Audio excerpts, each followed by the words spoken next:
ಭುವನೇಶ್ವರಿ, ತಂದೆ ಅಂಬಾರಾಯ. ನಾನು KCDT ಬಾಲಕಿಯರ ಪ್ರೌಢಶಾಲೆಯಲ್ಲಿ ಓದುತ್ತೇನೆ. ನಮ್ಮ ಶಾಲೆಯಲ್ಲಿ ATL ಪ್ರಯೋಗಾಲಯದಲ್ಲಿ ನಾನು ಸ್ವಯಂಚಾಲಿತ ನೀರು ಕೊಡುವ ಯಂತ್ರವನ್ನು ಮಾಡಿದ್ದೇನೆ. ಏಕೆಂದರೆ ನಾನು ಸಣ್ಣ ಮಕ್ಕಳು ಹಾಗೂ ರೈಲ್ವೆ ಸ್ಟೇಷನ್ನಲ್ಲಿ, ಬಸ್ ನಿಲ್ದಾಣದಲ್ಲಿ, ಸಾರ್ವಜನಿಕ ಸ್ಥಳದಲ್ಲಿ ನೀರು ಕುಡಿಯಲು ಹೋಗಿ ನೀರನ್ನು ಚಾಲು ಮಾಡಿ ಹಾಗೆ ಇಡುತ್ತಾರೆ. ಅದು ಬಂದ್ ಮಾಡುವುದಿಲ್ಲ. ಕುಡಿದ ತಕ್ಷಣ ನೀರು ಹಾಗೆ ಚಾಲು ಮಾಡಿ ಹೋಗುತ್ತಾರೆ. ಅದು ನೀರು ಪೋಲಾಗುವುದನ್ನು ನಾನು ಕಂಡಿದ್ದೇನೆ.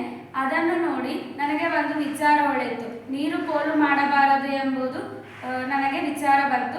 ಆಗ ನಾನು ATL ಸರ್ ಆದ ಅವರಿಗೆ ನಾನು ಈ ಥರ ನೀರು ಪೋಲು ಮಾಡುತ್ತಾರೆ ಎಂದು ಹೇಳಿದಾಗ ಅವರು ನನಗೆ ಇನ್ಫ್ರಾರೆಡ್ ಸೆನ್ಸರ್ ಯೂಸ್ ಮಾಡಿಕೊಂಡು ನೀರು ಕೊಡುವ ಚಾಲಿತವನ್ನು ತಯಾರು ಮಾಡ್ಕೋಬೋದು ಅಂತ ಹೇಳಿದರು. ಅದಕ್ಕೆ ನಾನು ಈ ಯಂತ್ರವನ್ನು ತಯಾರಿಸಿದ್ದೇನೆ. ಈ ಯಂತ್ರ ಇದು ಇಲ್ಲಿ ಇಟ್ಟ ತಕ್ಷಣ ನೀರು ಬರುತ್ತದೆ ಹಾಗೂ ತೆಗೆದುಕೊಂಡ ಮೇಲೆ ಆಟೋಮೆಟಿಕ್ ಬಂದ್ ಆಗುತ್ತದೆ.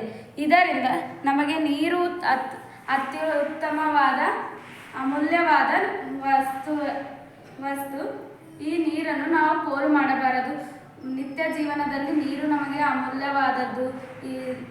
ಇದನ್ನು ಎಲ್ಲ ದೇಶಗಳಲ್ಲಿ ಅಳವಡಿಸಿಕೊಳ್ಳಬೇಕು.